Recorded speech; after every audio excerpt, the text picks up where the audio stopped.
বিসমিল্লাহির রহমানির রহিম। আজকের এই জনসভায় উপস্থিত সম্মানিত সভাপতি, মঞ্চে উপস্থিত ধানের শীষের প্রার্থীগণ, দলীয় সহকর্মীবৃন্দ এবং আমার সামনে উপস্থিত যশোর, মাগুরা, ঝিনাইদহ, কুষ্টিয়া, চুয়াডাঙ্গা ও মেহেরপুর থেকে আগত ভাই ও বোনেরা, আসসালামু আলাইকুম। আসসালামু আলাইকুম। ভালো আছেন আপনারা? আলহামদুলিল্লাহ। প্রিয় ভাই বোনেরা, আজ আমরা এখানে সকলে একত্রিত হয়েছি আগামী 12 তারিখে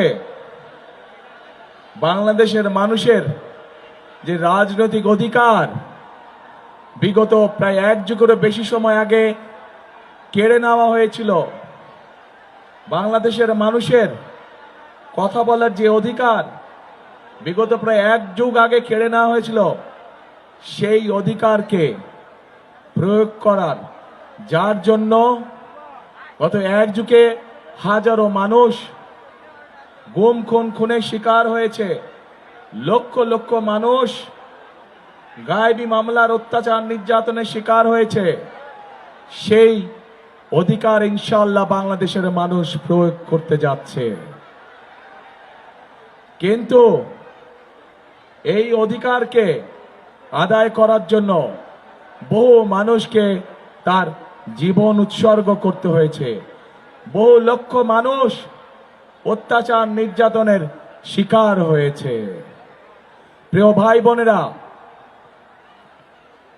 1971 সালে এই বাংলাদেশের বীর মুক্তিযোদ্ধারা যুদ্ধ করে জীবন বাজি রেখে লক্ষ শহীদের আত্মত্যাগের বিনিময়ে আমরা স্বাধীনতা অর্জন করেছিলাম।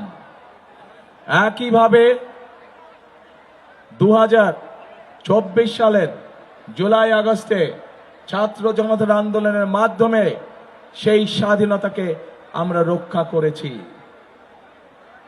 আমরা দেখেছিলাম স্বৈরাচারের সময়, যেই স্বৈরাচার 1 যুগেরও বেশি সময় ধরে বাংলাদেশের মানুষের কাঁধে চেপে বসেছিল, আমরা দেখেছিলাম সেই সময় কিভাবে এই দেশের মানি গুণী সম্মানী মানুষদেরকে কথায় কথায় তারা তুচ্ছ তাচ্ছিল্য অপমানিত করত। আমরা দেখেছিলাম কিভাবে ভিন্ন মতের রাজনৈতিক নেতৃবৃন্দ কর্মীদেরকে বিভিন্নভাবে অত্যাচার নির্যাতন তুচ্ছ তাচ্ছিল্য অপমানিত করত তারা। প্রিয় ভাই বোনেরা, 2024 সালের 5ই আগস্টের পরে আমরা ধরে নিয়েছিলাম বাংলাদেশের রাজনীতিতে একটি গুণগত পরিবর্তন হয়েছে। এই মুহূর্তে বাংলাদেশে যে দলগুলো রাজনীতি করছে, তারা জনগণের মান মর্যাদা সম্মান অক্ষুণ্ণ রেখে কথা বলবে এবং রাজনীতি করবে। কিন্তু আমরা কষ্টের সাথে খেয়াল করলাম যে একটি রাজনৈতিক দল 5ই আগস্টের পর থেকে এই দেশের অর্ধেক জনগোষ্ঠী অর্থাৎ মা এবং নারীদেরকে তুচ্ছ তাচ্ছিল্য করে কথা বলা শুরু করলো। তারা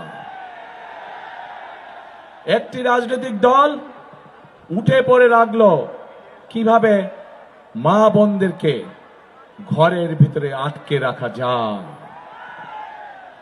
একটি রাজনৈতিক দল বিএনপি যেখানে পরিকল্পনা গ্রহণ করেছে যে বাংলাদেশকে যদি সামনের দিকে বাড়াতে হয়, বাংলাদেশকে যদি সামনের দিকে নিয়ে যেতে হয়, তাহলে সমগ্র জনগোষ্ঠীর এই যে অর্ধেক নারী সমাজ, তাদেরকে কখনো পেছনে রেখে সামনে আগানো সম্ভব না। কারণ আমরা বিশ্বাস করি দেশকে পুনর্গঠন করতে হলে, দেশকে গড়ে তুলতে হলে নারী পুরুষ সকলকে একসাথে কাঁধে কাঁধ মিলিয়ে কাজ করতে হবে। কিন্তু আমরা অত্যন্ত কষ্টের সাথে দেখলাম কয়েকদিন আগে একটি রাজনৈতিক দলের এক শীর্ষ নেতা একটি আন্তর্জাতিক গণমাধ্যমে বলে বসলো যে নারীদেরকে তারা কোন দৃষ্টিতে দেখে।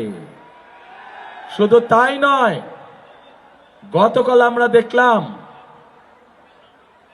প্রিয় ভাই বোনেরা, গতকাল আমরা দেখলাম সেই নেতা, সেই রাজনৈতিক দলের নেতা বাংলাদেশের যে নারীরা, যে মায়েরা কর্মজীবী, সংসার চালানোর জন্য, সংসারকে ধরে রাখার জন্য, সংসারকে সুখে শান্তিতে রাখার জন্য যে লক্ষ কোটি মা বোনেরা বিভিন্ন জায়গায় কর্মসংস্থানে নিযুক্ত আছে, কর্মজীবী মায়েরা বোনেরা, তাদেরকে কি ভাষা ব্যবহার করে কথা বলেছে। প্রিয় ভাই বোনেরা, আমাদের প্রিয় নবী করিম সাল্লাল্লাহু আলাইহি ওয়াসাল্লাম, তার স্ত্রী বেবি খাদিজা, উনিও একজন কর্মজীবী মহিলা ছিলেন, উনিও ব্যবসা করতেন। প্রিয় ভাই বোনেরা, বদরের যুদ্ধের কাহিনী নিশ্চয়ই আপনাদের কম বেশি জানা আছে। সেই বদরের যুদ্ধে মুসলমানদের যে বাহিনী ছিল, তাদের লোক লস্কর, যত রকম সরঞ্জাম ছিল যুদ্ধের, খাবার দাবার, সকল কিছুর আয়োজন করেছিল হযরত আয়েশা তার অবস্থান থেকে। শুধু তাই নয়, বদরের যুদ্ধে যে সকল মুসলমান সৈনিকরা আহত হয়েছিল, তাদের চিকিৎসা সেবার ব্যবস্থা হযরত আয়েশার মাধ্যমেই করা হয়েছিল। সেদিন যেই নার্সিং সিস্টেম আমরা এখন দেখি, সেই নার্সিং সিস্টেম সেই সময় হযরত আয়েশার নেতৃত্বে হয়েছিল। প্রিয় ভাই বোনেরা, আমরা গতকাল দেখেছি এই রাজনৈতিক দলটির এই নেতাটি বাংলাদেশের প্রত্যেকটি কর্মজীবী নারী, কর্মজীবী মা, কর্মজীবী মেয়ে সম্পর্কে অত্যন্ত আপত্তিকর একটি কথা বলেছে। প্রিয় ভাই বোনেরা, যারা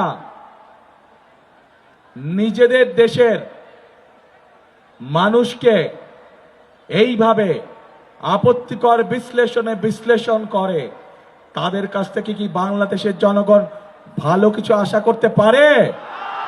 তাদের কাছ থেকে ভালো কিছু আশা করা সম্ভব নয়। শুধু তাই নয়, প্রিয় ভাই বোনেরা, এই আপত্তিকর কথা বলার পরে যখন তারা দেখল বাংলাদেশের সকল মানুষ তীব্র প্রতিক্রিয়া প্রদর্শন করেছে, তখন তারা বলল যে তাদের অ্যাকাউন্ট বলে হ্যাক হয়ে গিয়েছিল। কিন্তু আমরা দেখেছি বিশেষজ্ঞরা বলছে এইটা সম্পূর্ণ মিথ্যে কথা, অ্যাকাউন্ট হ্যাক হতে পারে না। কারণ সেই বক্তব্য দেবার পরেও তারা আরো অনেক বক্তব্য দিয়েছে, অ্যাকাউন্ট হ্যাক হয়নি। অর্থাৎ কি দাঁড়ালো যে তারা সমগ্র জাতির সামনে জ্যান্ত ভাবে নিজেদেরকে রক্ষা করার জন্য মিথ্যে কথা বলছে। যারা জনগণের সামনে প্রকাশ্যে মিথ্যে কথা বলতে পারে, তারা আর যাই হোক জনগণের বন্ধু হতে পারে না। প্রিয় ভাইরা, প্রিয় বোনেরা, আমার প্রশ্ন, তাদের দলেও তো তাদের নারী কর্মী আছে বলে শুনেছি, তাদের নারী কর্মীরাও তো ঘর থেকে বের হয়ে তাদের দলের কাজে যায়। তাহলে আমরা কি এখন প্রশ্ন করতে পারি না তাদের নারী কর্মীদের কাছে যে আপনাদের দলের নেতা দেখুন আপনাদের সম্পর্কে কি নোংরা চিন্তা করে? প্রিয় ভাই বোনেরা, বিএনপি সবসময় বিশ্বাস করে দেশের যদি উন্নয়ন করতে হয়, দেশকে যদি এগিয়ে নিয়ে যেতে হয়, তাহলে নারী পুরুষ ভেদাভেদ রাখলে চলবে না। আজকে যেই গার্মেন্ট শিল্প নিয়ে সারা পৃথিবীতে বাংলাদেশের মানুষ গর্ব করে, এই গার্মেন্ট শিল্প কারা চালাচ্ছে? এই গার্মেন্ট শিল্প তো বাংলাদেশের নারীরা চালাচ্ছে। গার্মেন্ট শিল্পের মধ্যে অন্তত 50 লাখেরও বেশি নারী শ্রমিক কাজ করছে। তাদের প্রতিদিনকার কষ্টের ফলেই আজ সারা পৃথিবীর বুকে বাংলাদেশের গার্মেন্ট শিল্প একটি বিখ্যাত শিল্পে পরিণত হয়েছে। এবং সেই জন্যই প্রিয় ভাই বোনেরা, এই নারী সমাজকে শুধু সহযোগিতা না, তাদেরকে শিক্ষিত গড়ে তোলার জন্য দেশনেত্রী খালেদা জিয়া যখন দেশ পরিচালনার দায়িত্বে ছিলেন, সেই সময় তিনি বাংলাদেশের মেয়েদের শিক্ষার ব্যবস্থা ফ্রি করে দিয়েছিলেন ইন্টারমিডিয়েট পর্যন্ত। আজ দেশনেত্রী খালেদা জিয়ার দল হিসাবে আমরা সিদ্ধান্ত গ্রহণ করেছি যে ইনশাআল্লাহ 12 তারিখের নির্বাচনে আপনাদের সমর্থনে, আল্লাহর রহমতে বিএনপি তথা ধানের শীষ সরকার গঠনে সক্ষম হলে আমরা বাংলাদেশের সকল মায়েদের কাছে, সকল গৃহিণীদের কাছে ঘরে ঘরে আমরা ফ্যামিলি কার্ড পৌঁছে দিব। যেই ফ্যামিলি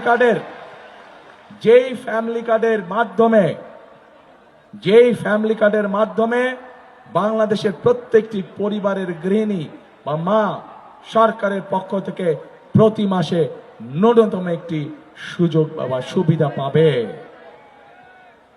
প্রিয় ভাই বোনেরা, কারণ আমরা বিশ্বাস করি যে আজকে পুরুষের পাশাপাশি যদি নারীরা স্বাবলম্বী হতে পারে অর্থনৈতিকভাবে, তাহলেই একমাত্র আমাদের এই বাংলাদেশকে এগিয়ে নিয়ে যাওয়া সম্ভব।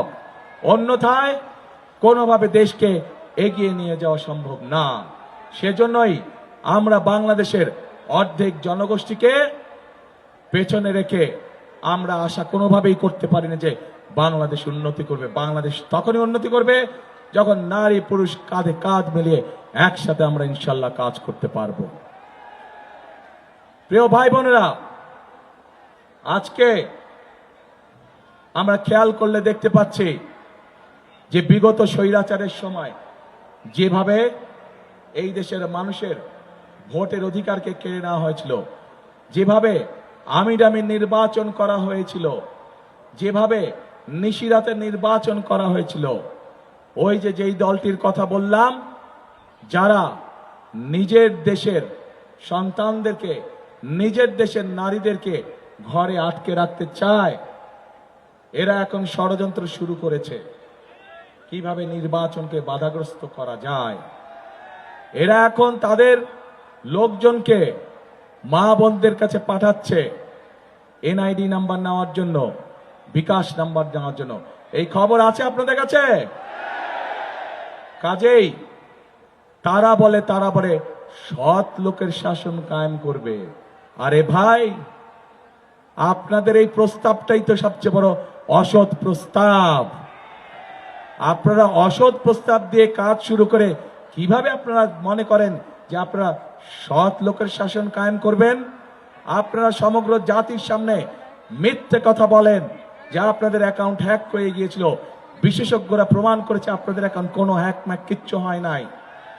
বাঁচার জন্য এখন আপনারা মিথ্যে কথা বলছেন। যারা নির্বাচনের আগে জনগণের সাথে মিথ্যে কথা বলতে পারে, তারা নির্বাচনের পরে কি পরিমাণ মিথ্যে কথা বলতে পারে, এটি আমাদের সহজেই বোধগম্য।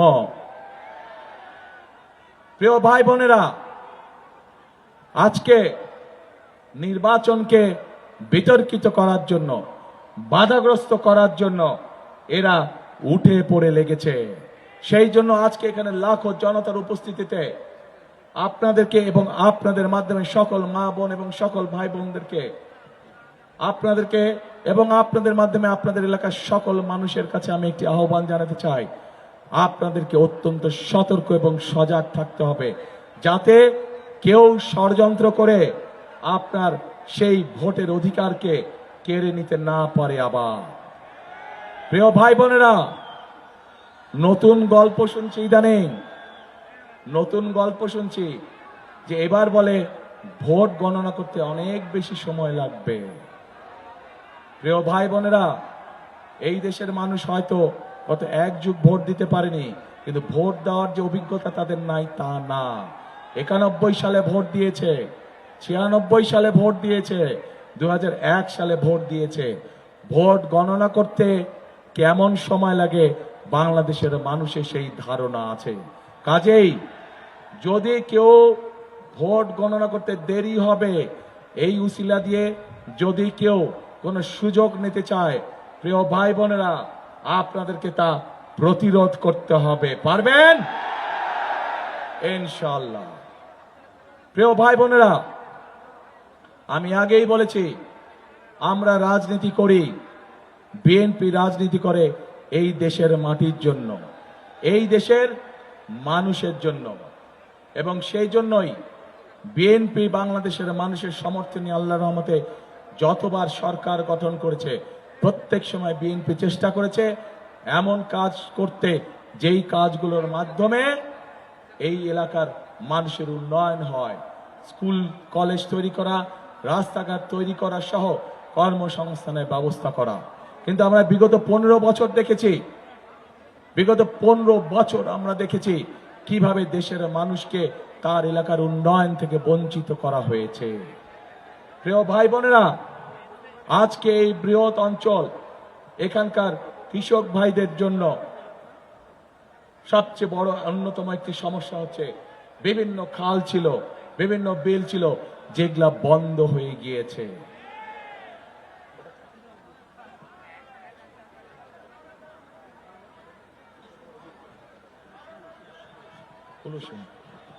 প্রিয় ভাই বোনেরা,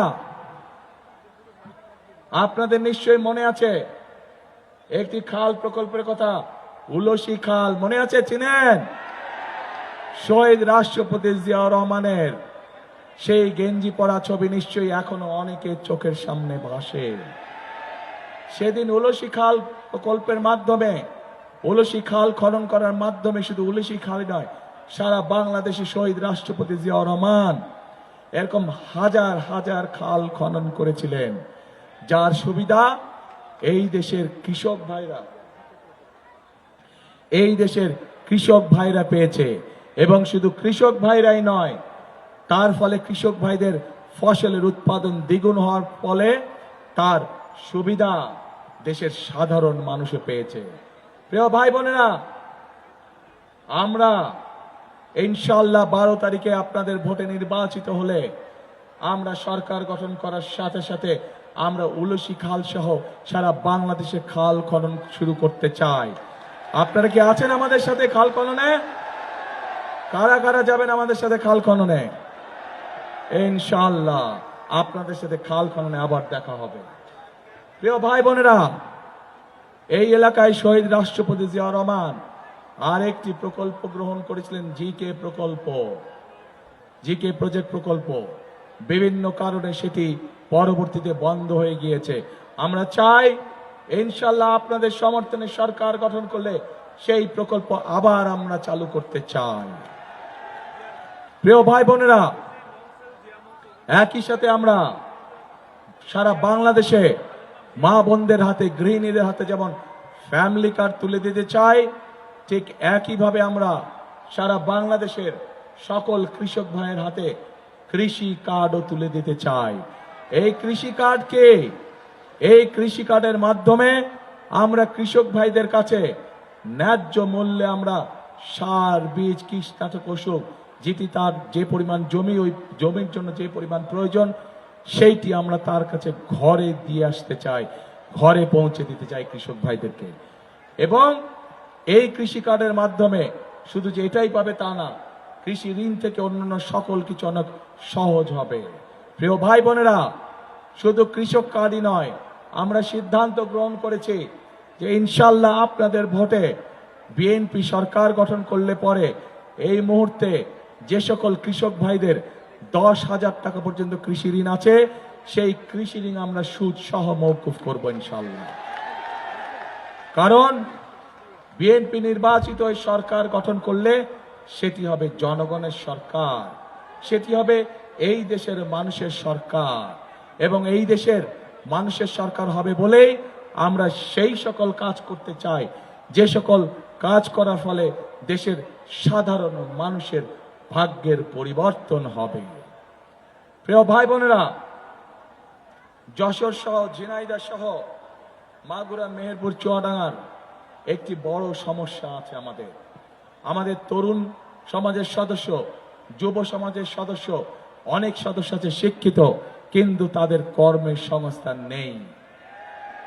আমরা এই ব্যাপারে পরিকল্পনা গ্রহণ করেছি, যা আমরা এই জায়গাগুলোতে, আপনাদের স্ব জায়গাগুলোতে আমরা বিভিন্ন রকমের ভোকেশনাল এবং ট্রেনিং ইনস্টিটিউট তৈরি করব, যাতে করে আমরা আমার তরুণ এবং যুব সমাজের সদস্যদেরকে সেখানে ট্রেনিং দেওয়ার মাধ্যমে দেশে তারা ব্যবসা বাণিজ্য করতে পারবে, একই সাথে তারা যদি বিদেশে গেলে কর্মসংস্থানের ব্যবস্থা করতে পারবে, সেভাবে আমরা তাদেরকে গড়ে তুলতে চাই।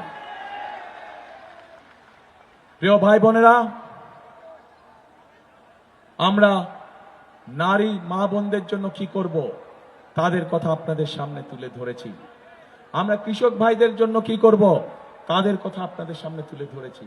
আমরা আমাদের যুব সমাজের বা তরুণ সমাজের সদস্যদের কিভাবে কর্মসংস্থানের ব্যবস্থা করব, আইটি পার্ক নির্মাণ সহ, আইটিতে ট্রেনিং বৃদ্ধি করা সহ বিভিন্ন ভোকেশনাল ইনস্টিটিউট স্থাপন করার মাধ্যমে সেটি আপনাদের সামনে তুলে ধরেছি। এখন আমি আরেক শ্রেণীর মানুষ নিয়ে আপনাদের সামনে বলতে চাই। প্রিয় ভাই বোনেরা, আমাদের সমাজে এক শ্রেণীর মানুষ আছেন যারা অত্যন্ত সম্মানী মানুষ। এই মানুষগুলো আমাদের জীবন থেকে মৃত্যু পর্যন্ত তারা আমাদের সাথে সম্পর্কিত। জীবনে চলার বাঁকে বিভিন্ন সময় তারা আমাদেরকে বিভিন্ন উপদেশ দিয়ে থাকেন বিপদে আপদে। এই মানুষগুলো হচ্ছেন আমাদের মসজিদ মাদ্রাসার খতিব, ইমাম, মুয়াজ্জিম সাহেব এবং একই সাথে ভিন্ন ধর্ম যারা আছে তাদের যে ধর্মগুরু যারা আছেন সেই মানুষগুলো। আমরা সিদ্ধান্ত গ্রহণ করেছি আপনাদের ভোটে ইনশাআল্লাহ 12 তারিখে আপনাদের ভোটে নির্বাচিত হলে পরে এই মানুষগুলোকে আমরা ধীরে ধীরে সরকারের পক্ষ থেকে সম্মানের ব্যবস্থা করব, যেন তারা একটি সম্মানজনক অবস্থায় জীবন যাপন করতে পারেন। প্রিয় ভাই বোনেরা, এই বাংলাদেশে 1971 সালে স্বাধীনতা যুদ্ধ হয়েছে। বিভিন্ন সময়ে আন্দোলন, গণতন্ত্র পুনরুদ্ধারের জন্য আন্দোলন সংগ্রাম হয়েছে। 2024 সালের জুলাই আগস্ট মাসে আন্দোলন হয়েছে স্বাধীনতা রক্ষা করার জন্য। সেই আন্দোলনের সময় আমরা কিন্তু কারো ধর্ম বর্ণ কোনো কিছু দেখিনি। রাজপথ দখলের সময় আমরা মুসলমান, হিন্দু, বৌদ্ধ, খ্রিস্টান সকল ধর্মের মানুষ মিলে যুদ্ধ করে এই দেশ স্বাধীন করেছি। আমরা মুসলমান, হিন্দু, বৌদ্ধ, খ্রিস্টান সকল মানুষ মিলে স্বৈরাচারের বিরুদ্ধে আন্দোলনকে সফল করেছি। প্রিয় ভাই বোনেরা, আমরা বিএনপি, আমরা মুসলমান, হিন্দু, বৌদ্ধ, খ্রিস্টান সকল ধর্মের মানুষকে সাথে নিয়ে আগামী দিনে শান্তিতে বসবাস করতে চাই এবং আমরা সকলকে সাথে নিয়ে এই দেশকে সুন্দরভাবে গড়ে তুলতে চাই। এবং সেজন্যই যদি এই দেশকে সুন্দরভাবে গড়ে তুলতে হয়, তাহলে প্রিয় ভাই বোনেরা, এই দেশের যারা মালিক, অর্থাৎ আমরা যারা বিএনপি করে আমরা মনে প্রাণে বিশ্বাস করি আমাদের সকল ক্ষমতার উৎস হচ্ছে জনগণ। এই দেশের মালিক কারা? কি ভাই, কারা? জনগণ। কাজেই মালিক যেহেতু জনগণ, কাজেই জনগণের যদি সমর্থন আমাদের পাশে থাকে, জনগণের যদি সমর্থন আমাদের সাথে থাকে, তাহলে আমরা আমাদের কাঙ্ক্ষিত বাংলাদেশ গড়ে তুলতে সক্ষম হব ইনশাআল্লাহ। প্রিয় ভাই বোনেরা, জনগণের সমর্থন হচ্ছে একটি রাজনৈতিক দলের জন্য সবচেয়ে বড় শক্তি। কাজেই আমরা বিশ্বাস করি জনগণের শক্তিতে এবং আমরা বাধ্য থাকি জনগণের কাছে জবাবদিহি করতে। এবং সেই জন্যই আমরা সকল সময় বলে থাকি জনগণই আমাদের সকল ক্ষমতার উৎস। প্রিয় ভাই বোনেরা, আমি এতক্ষণ বক্তব্যে আপনাদের সামনে আমাদের দলের কিভাবে আমরা দেশকে পুনর্গঠন করতে চাই, কিভাবে সামনের দিকে দেশকে এগিয়ে নিতে চাই, সেই কথাগুলো আপনাদের সামনে তুলে ধরলাম। এখানে যশোর জেলায় যেহেতু অনুষ্ঠানটি অনুষ্ঠিত হচ্ছে, যশোর জেলায় একটি খুব সুন্দর শিল্প আছে। সেই শিল্পটি হচ্ছে ফুল চাষ। এখানে বহু মানুষ আছেন যারা এই ফুল চাষের সাথে জড়িত। প্রিয় ভাই বোনেরা, এই ফুলকে আমরা দেশের সীমানার ভেতরে শুধু রাখতে চাই না, আমরা চাই সেভাবে এই শিল্পকে গড়ে তুলতে, যাতে করে এই শিল্প ইনশাল্লাহ আগামী দিনে গার্মেন্টসের জামা কাপড় যেমন এক্সপোর্ট হয়, আমরা এই ফুল শিল্পকেও পৃথিবীর অন্য দেশে এক্সপোর্ট করতে চায়।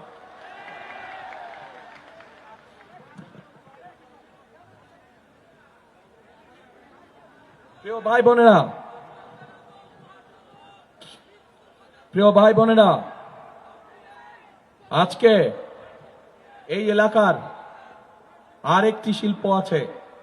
যদি আমরা এই শিল্পটিকে গড়ে তুলতে পারি, মানুষের যেরকম সমস্যার সমাধান হবে, একইভাবে কর্মসংস্থানের সুযোগ হবে এবং আমরা বহু পরিমাণ বৈদেশিক মুদ্রা অর্জন করতে, বৈদেশিক মুদ্রা সাশ্রয় করতে সক্ষম হব।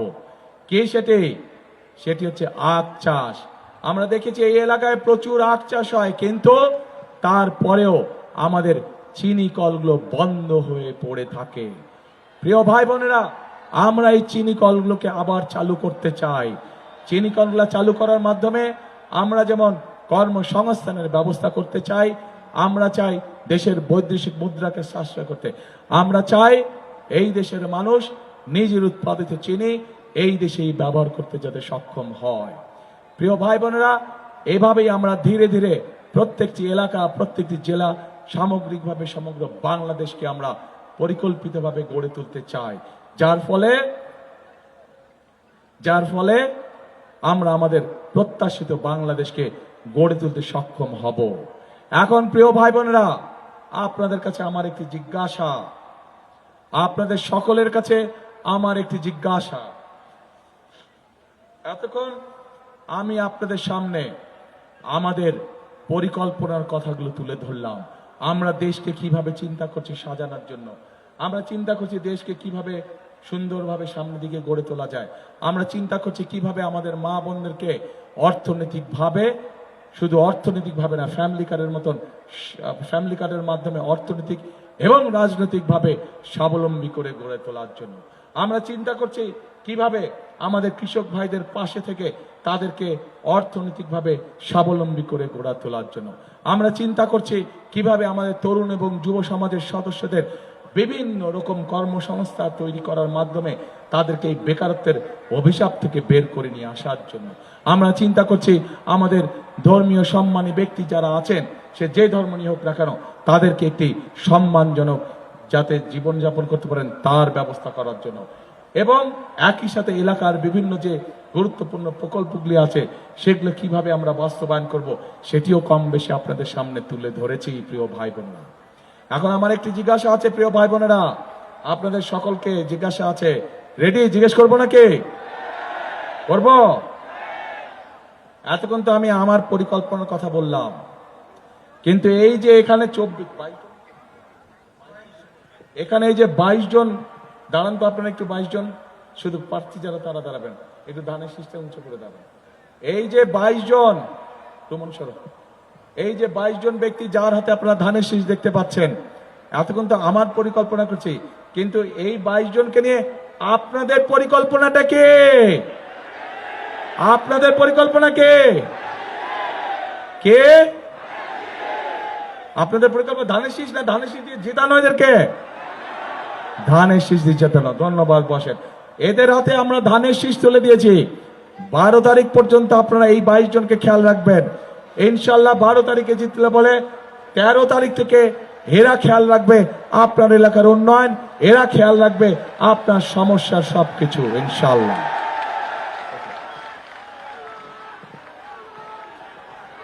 প্রিয় ভাই বোনরা, এই যে ভাই তোমরা স্লোগান দিচ্ছ, 1 মিনিট স্লোগান দিয়ে শক্তি শেষ করলে হবে না, এটা 12 তারিখে দেখাতে হবে। এই শক্তি, এই উৎসাহ, এই ঐক্যবদ্ধতা 12 তারিখে ব্যালট পেপারে প্রকাশিত হতে হবে। এবং একই সাথে যারা দেশের মানুষের সামনে মিথ্যে কথা বলে, সকালে একটা বলে বিকালে আরেকটা বলে, এইভাবে মিথ্যে কথা বলে, যারা দেশের অর্ধেক মানুষকে অপমানিত করে, তাদের বিরুদ্ধে আপনাদেরকে সজাগ থাকতে হবে। জানেন তো তারা কারা? কারা? হ্যাঁ, প্রিয় ভাই বোনেরা, তারা যাদের কাছে গিয়ে বিকাশ নাম্বার চাইছে, এনআইডি নাম্বার চাইছে, সেই সকল মা বোনদেরকে, সেই সকল ভাইদেরকে বলবেন ওই দিন পর্যন্তই বিকাশ নাম্বারে হয়তো কিছু পাঠাবে, তারপরে আর খবর রাখবে না তারা। এটাই হচ্ছে তাদের ক্যারেক্টার।